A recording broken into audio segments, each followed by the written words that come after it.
Yep, joining me live now is Jennifer Parker from the ANU's National Security College. Jennifer, thanks for your time on a Saturday afternoon. Let's talk about that NATO pledge, the headline figure, the agreement to get to 5% of GDP. But it is more nuanced than the headline would have us initially think, isn't it? Yeah, look, it's definitely more nuanced. So the way we think about defence spending in Australia, our 2% of GDP, really, if we think about the NATO defence spending, they've already committed to 3.5% of GDP on core defence issues by 2035. The additional 1.5 that gets them to 5 is actually more on strategic resilience. So critical infrastructure, investing in civil preparedness, those kind of things. So really it's kind of 3.5% by 2035. That said, it's still significant, but you're right to call it a pledge because we haven't actually seen them move on it yet. We've got to remember in 2014, NATO pledged to get to 2% of GDP, and now in 2025, only 22 of the 32 countries have actually gotten there. So yeah, that raises a few interesting things there. I wonder if there's a creative solution around the pressure that the Albanese government's facing here. It's clearly saying it wants to find capability first, that will then determine how much spending. But is there a way that they could scoop in, as you say, resilience money that goes towards other things that could be deemed within the broad defence space, that you could tell the Trump team, hey, yeah, we're actually close to 3% if you add in the other stuff. The UK certainly is going down that path, aren't they?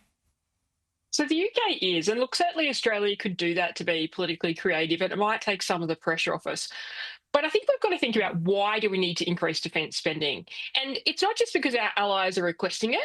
It's actually because we don't have the capabilities that we need to protect our national interests in the time frame that we need. And as much as the Prime Minister is 100% correct to say our spending should be based on capability, it's easy to point to the capabilities that we currently don't have that require an increase in defence spending. So yes, we can do that to get the US off our back, but we must address defence spending to protect our own national interests.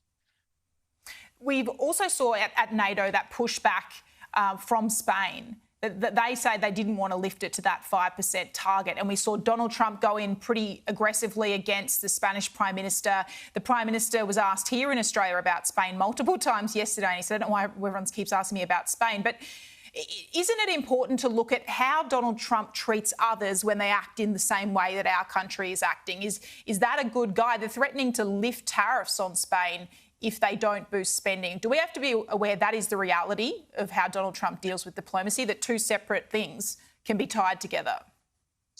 Absolutely. Now, I don't think Trump will lift tariffs on Spain because actually their free trade arrangement is with Europe.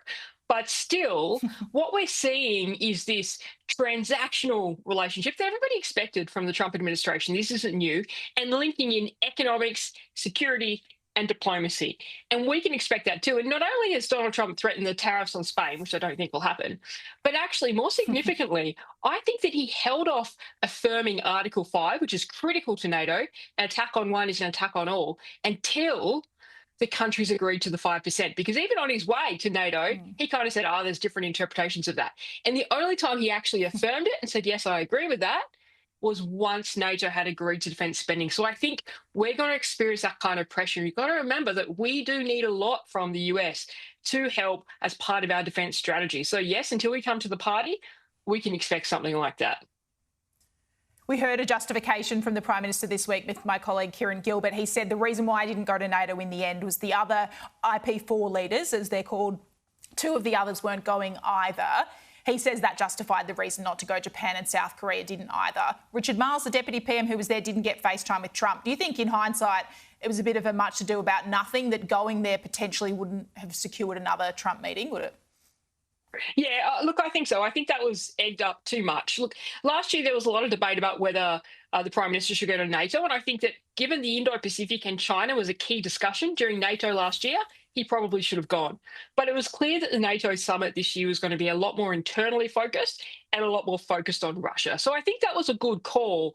But certainly, I don't think that the personal relationship between Albanese and Trump is going to determine our defence relationship or AUKUS.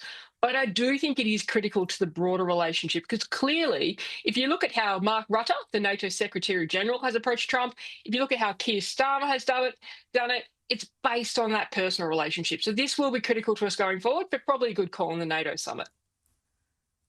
Yeah. ANU National Security College, Jennifer Parker, I really appreciate your time today, giving up some of your time on Saturday afternoon. Thanks so much. Thanks so much, Trudy.